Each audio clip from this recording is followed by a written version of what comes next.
It was supposed to be a normal night. We were running together, all of us side by side. I thought that meant something. We made it out. Every single one of us. I remember laughing, actually laughing.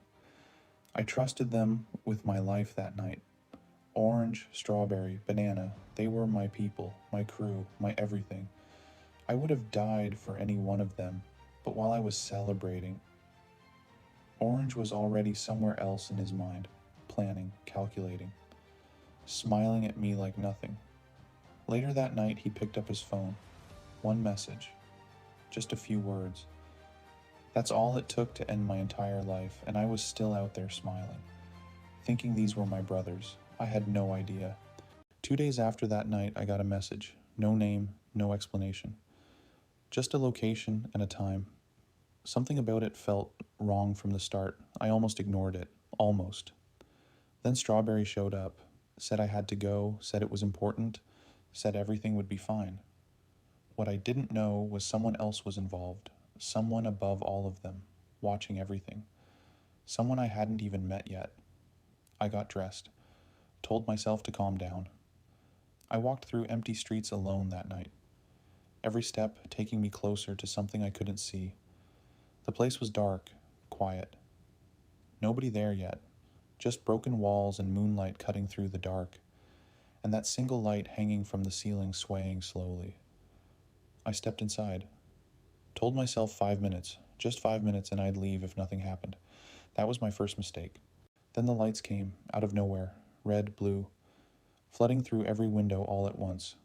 My heart stopped. I didn't understand what was happening. Then I looked down. Something was right there beside me, on the ground. I had never seen it before in my life. I looked up and found Orange standing there, hands raised, eyes wide, the perfect performance. He was so good at pretending. They put the cuffs on before I could say a word. I kept looking at my friends, searching for someone to speak up, searching for any one of them to tell the truth. Orange, strawberry, banana, all standing there. Not one of them moved, not one of them spoke. The silence was louder than anything I'd ever heard, and just before they put me in the car, I saw Orange lean over to Strawberry and whisper something. 2 words. It's done. They were walking me to the car. I turned around one last time, hoping, praying somebody would move, that somebody would just say the truth out loud. But nobody could even look at me. Strawberry stared at the floor. Orange looked straight ahead. 3 people I called family, gone in one moment. Then I saw Banana shift, foot half forward, mouth slightly open, like he wanted to say something. He almost did. I could see it in his whole body, but Orange was right there beside him, not threatening, not touching him, just present. And that was enough to keep Banana quiet. When the car door closed, Orange finally relaxed. He leaned over to Strawberry slow and easy, like a man who had just finished exactly what he planned. And then he smiled, the smile of someone who had won. The courtroom was always colder than I expected. I sat there in handcuffs, listening to words that weren't true. The evidence was laid out like it was simple, like it made sense. I looked for my friends in the gallery, hoping for one voice to speak up, but Orange just sat there, calm, unmoved. Strawberry refused to look up, not even once. Then the judge spoke, the only voice that mattered now. Guilty. One word.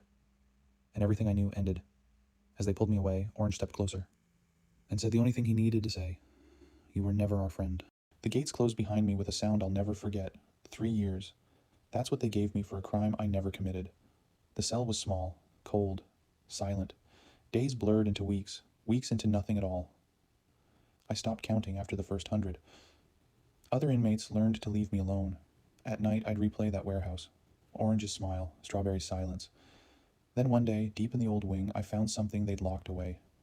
Something nobody talked about. Something that didn't belong there. I reached out, and the moment my hand touched it, light surged through my arm like fire. Memories that weren't mine exploded behind my eyes.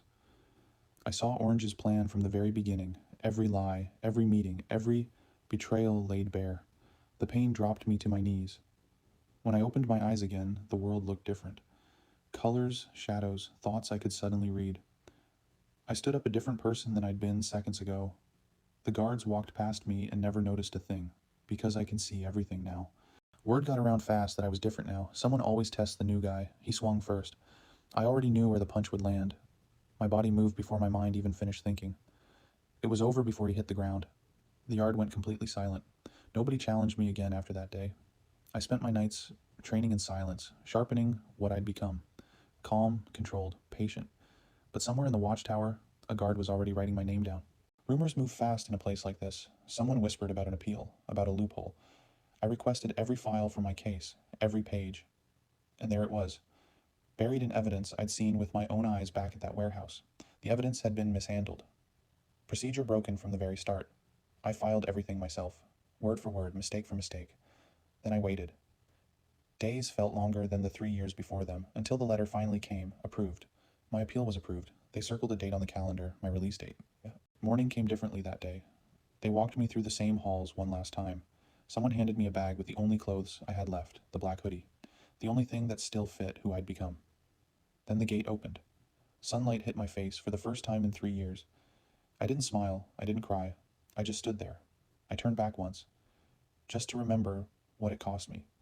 Then I started walking toward the only place that mattered now. The city skyline came into view, and I whispered the only words that made sense. I'm back. I started following his routine. Same coffee, same entrance, same time every single day. Orange never looked twice at anyone around him. That was his first mistake. He trusted his assistant with everything: passwords, schedules, secrets. At dinner with investors, he laughed louder than anyone in the room. Beneath all that confidence was one simple truth: Orange needed to be seen as untouchable. And that need for control was exactly the thread I'd start pulling. Every day I learned something new. Every day brought me closer. I sat 2 tables away from him once. He never noticed me. Until one afternoon, his laughter just stopped. Orange looked up, like something told him he was being watched. Every empire has cracks if you know where to look. I found the right person. Just careless enough to leave a door open. One file, one leak, sent to exactly the right person. Orange was midway through, closing his biggest deal of the quarter. Then his investor's phone rang, with information that should have stayed buried. The deal collapsed in less than an hour. Orange tore through his office, demanding answers nobody had. His assistant swore she said nothing. She hadn't. Not on purpose. For the first time in years, people started asking questions about him, and Orange, standing alone in his office, finally asked the only question that mattered. Who was doing this? Strawberry got the first message 2 days after the leak. No name, no number, just 3 words. I remember everything. Hands shaking, Strawberry called Orange immediately. Orange brushed it off, said it was nothing, but his voice gave him away. Strawberry stopped sleeping, started checking locks twice, looking over every shoulder. Banana noticed first. He always noticed things the others ignored. What's wrong with you lately? Banana asked. Strawberry just shook his head. That night, alone in his apartment, Banana couldn't stop thinking about that warehouse, about the silence he kept for 3 long years, and for the first time Banana decided he wanted to tell the truth. Banana almost said something the next morning, almost. Then Orange called an emergency meeting. Something had spooked him. He showed us details from the leak, things only someone close to us would know. The way the documents were structured, the exact timing of every move, it felt familiar in a way none of us wanted to admit. Strawberry's hands went cold. He remembered that warehouse all over again. Orange pulled up prison release records without telling us why. And there it was, a name none of us had said out loud in 3 years. Grape, released 8 months ago. Orange stared at the screen and whispered the only thing that made sense. It can't be him. Once Orange knew my name, the panic should have stopped him. It didn't. He doubled down. Bigger deals, tighter security, more noise to drown out the fear. But I wasn't finished pulling at threads. One supplier here, one broken contract there, small enough to look like bad luck. Within weeks, his board started asking real questions. Investors began quietly walking away from meetings. Orange stopped sleeping at home, started sleeping at the office instead. Surrounded by empty coffee cups and unanswered calls, he was unraveling fast. Late one night, working alone, he caught movement in the glass reflection behind him. A shape, a shadow, exactly where no one should have been standing. Strawberry's life started crumbling right alongside Orange's. The company scandal cost her the job she'd worked years to build. Without the job came the apartment. Without the apartment came everything else. Old friends stopped answering calls. Nobody wanted to be near the falling pieces. Then came another message, same 3 words. I remember everything. Every time she closed her eyes, that night in the warehouse came rushing back. The cuffs, Grape's face, her own silence.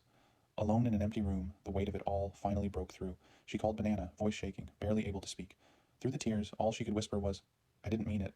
After Strawberry's call, Banana couldn't just sit still anymore. He started looking for a way to find me, the real me. Word travels in strange circles when you know the right questions to ask.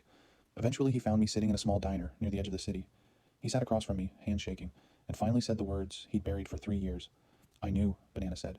I knew what they planned, and I said nothing. He told me everything, every detail, every moment of silence that cost me my life. By the end, he was crying harder than I'd ever seen anyone cry. He waited for me to respond, to yell, to forgive, to do something. I just looked at him, and said absolutely nothing at all. Banana's confession gave me something I didn't expect, a loose thread leading higher. I started digging into Orange's early career. Who funded him? Who guided him? One name kept appearing behind every major decision he'd ever made: Pineapple. A silent investor nobody outside the boardroom had ever heard of. It wasn't Orange's idea to betray me. It never was. Pineapple planted the idea years before that warehouse ever existed. Orange wasn't the mastermind. He was just the easiest piece to move. Once I understood that, the real target became obvious. I sent one message, just a place and a time. Pineapple replied within minutes. Calm, unshaken. I'll be there. The meeting place was quiet, just like I wanted it to be. Pineapple arrived alone, exactly on time, completely unafraid. We stood there for a long moment, saying nothing at all. Then he spoke first. Said he'd simply removed an obstacle, nothing personal. I told him the truth he didn't expect. I'd planned this since the day I touched that object in prison. Every leak, every collapse deal, every quiet move. All of it building toward this exact moment. I showed him the documents, evidence connecting him to everything, already filed, already sent. For the first time, Pineapple's calm finally cracked. He asked me one question. Why did you wait so long? I just smiled and said the only words that mattered. You didn't ruin my life. You built my revenge.